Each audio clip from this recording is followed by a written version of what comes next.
ಅತ್ಯಾಚಾರ ಸಂತ್ರಸ್ತೆ ಮಾತಾಡಿದಾಗ ಮೌನವಾಗಿದ್ದಂಥ ಈ ದೇಶದ ಮೀಡಿಯಾಗಳು ಕೋಮು ದ್ವೇಷವನ್ನ ಹಬ್ಬಿಸೋದಕ್ಕೆ ಮಾತ್ರನೇ ಯಾಕೆ ಓಡೋಡಿ ಬರ್ತವೆ. ಸರ್ಕಾರವನ್ನ ಪ್ರಶ್ನೆ ಮಾಡಬೇಕಾಗಿರುವಂತಹ ಪತ್ರಕರ್ತರು ಅತ್ಯಾಚಾರಿಯನ್ನ ರಕ್ಷಿಸುವಂತಹ ಆರೋಪ ಹೊತ್ತಿರುವಂತಹ ರಾಜಕಾರಣಿಗಳ ಪರ ಯಾಕೆ ನಿಂತ್ಕೊಂಡ್ ಬಿಡ್ತಾರೆ? ರಾಷ್ಟ್ರೀಯತೆ ಕುರಿತು ಗಂಟೆಗಟ್ಟಲೆ ಡಿಬೇಟ್ ನಡೆಸೋರಿಗೆ ಉನ್ನಾವ್ ಘಟನೆಯ ಬಗ್ಗೆ ಒಂದೇ ಒಂದು ಶೋವನ್ನು ನಡೆಸೋದಿಕ್ ಆಗ್ಲಿಲ್ಲ ಅಂತ ಅಂದ್ರೆ ಇವರೆಲ್ಲ ಯಾರನ್ನ ರಕ್ಷಣೆ ಮಾಡ್ತಾ ಇದ್ದಾರೆ? ಅಲ್ಪಸಂಖ್ಯಾತರ ವಿರುದ್ಧ ಮುಗಿಬೀಳುವಂತಹ ಈ ಮೀಡಿಯಾ ಪಡೆಗೆ ಮಹಿಳೆಯರ ಸುರಕ್ಷತೆ ಅನ್ನೋದು ಹೆಡ್ಲೈನ್ಗಷ್ಟೇ ಸೀಮಿತವಾದಂತಹ ಸಂಗತಿನ? ಅಷ್ಟಕ್ಕೂ ಇವರಿಗೆ ಮಹಿಳೆ ಅಂತ ಅಂದ್ರೆ ಕೇವಲ TRP ತರುವಂತಹ ಸರಕು ಮಾತ್ರನ?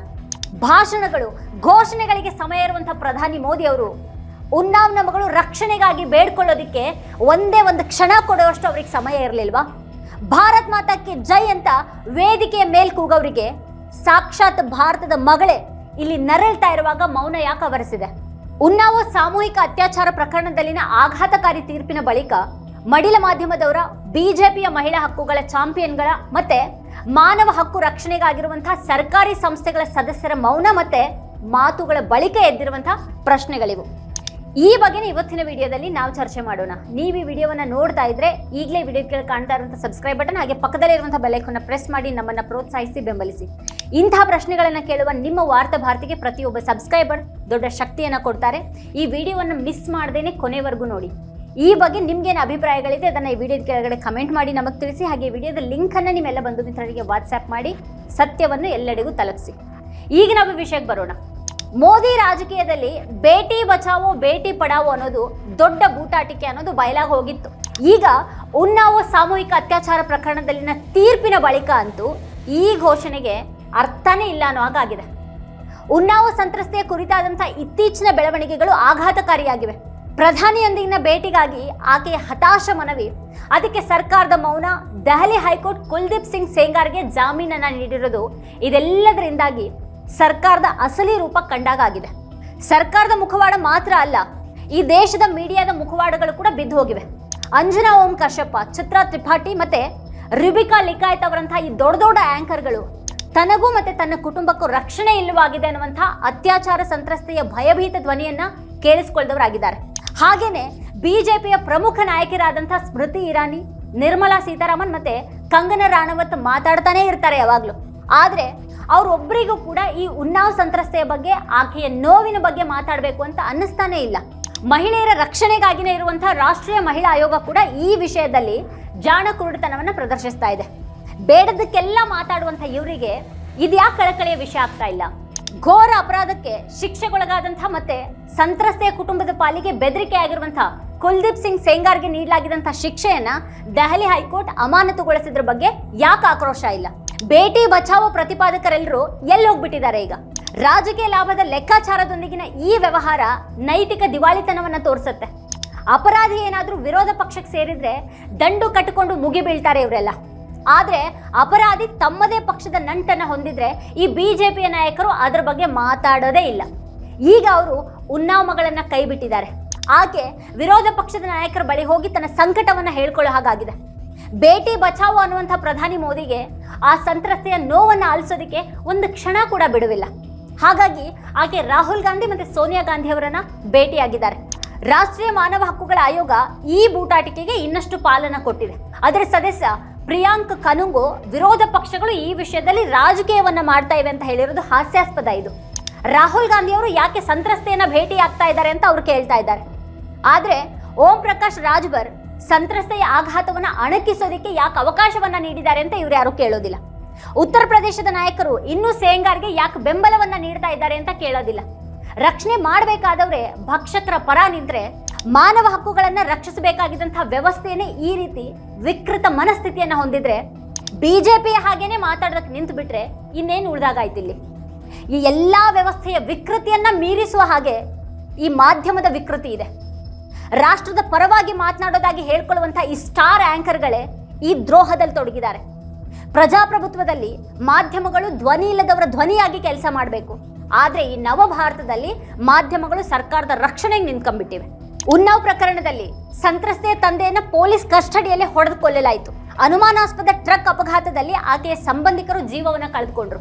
ಆದ್ರೆ ಆಂಕರ್ಗಳಾದ ಅಂಜನಾ ಓಂ ಕಶ್ಯಪ, ಚಿತ್ರಾ ತ್ರಿಪಾಠಿ ಅಥವಾ ಈ ರೂಬಿಕಾ ಲಿಕಾಯತ್ ಅವರ ಪ್ರೈಮ್ ಟೈಮ್ ಕಾರ್ಯಕ್ರಮಗಳಲ್ಲಿ ಇಂಥದ್ದೊಂದು ದುರಂತ ನಡೆದಿರೋದ್ರೆ ಯಾವುದೇ ಸುಳಿವುಗಳು ಇಲ್ಲ ಇವರಿಗೆ.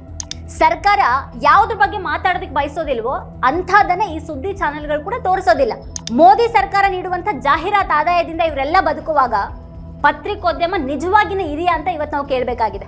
ಪ್ರಧಾನಿ ಮೋದಿ ಅವರನ್ನ ನೀವು ಯಾವ ಟಾನಿಕ್ ಕುಡಿತೀರಿ ಅಂತ ಹಾಸ್ಯಾಸ್ಪದವಾಗಿ ಕೇಳಿ ಖ್ಯಾತರಾಗಿರುವಂಥ ಅವರಿಗೆ ತನ್ನನ್ನು ಹತ್ತಿಕ್ಕೋದಿಕ್ಕೆ ಸಜ್ಜಾಗಿರುವಂಥ ಈ ವ್ಯವಸ್ಥೆಯ ವಿರುದ್ಧ ಉನ್ನಾವೋ ಸಂತ್ರಸ್ತೆ ನ್ಯಾಯಕ್ಕಾಗಿ ಹೋರಾಡ್ತಾ ಇರೋದು ಮಾತ್ರ ಕಾಣಿಸೋದೇ ಇಲ್ಲ. ಅವರು ಮಾಜಿ ಹಿಮಾಚಲ ಸಿಎಂ ಜೈರಾಮ್ ಠಾಕೂರ್ ಅವರೊಂದಿಗೆ ವಿಮಾನದಲ್ಲಿ ಆಕಸ್ಮಿಕವಾಗಿ ಭೇಟಿಯಾಗಿದ್ರ ಬಗ್ಗೆ ಪೋಸ್ಟ್ ಅನ್ನು ಮಾಡ್ತಾರೆ. ಮಾಜಿ ಸಿಎಂ ಎಕನಾಮಿ ಕ್ಲಾಸ್ನಲ್ಲಿ ಇದ್ದಿದ್ರ ಬಗ್ಗೆ ಅವರು ಹೇಳ್ತಾ ಸರಳತೆಯ ಬಗ್ಗೆಯೂ ಕೂಡ ಕೊಂಡಾಡ್ತಾರೆ.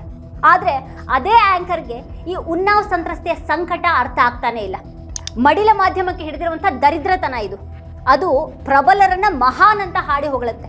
ಆದರೆ ಅದೇ ಸರ್ಕಾರದಡಿಯ ಸಂತ್ರಸ್ತೆಯನ್ನ ಸಂಪೂರ್ಣ ನಿರ್ಲಕ್ಷಿಸಿ ತನ್ನೊಳಗಿನ ಕ್ರೌರ್ಯ ಎಂಥದ್ದು ಅನ್ನೋದನ್ನ ತೋರಿಸುತ್ತೆ.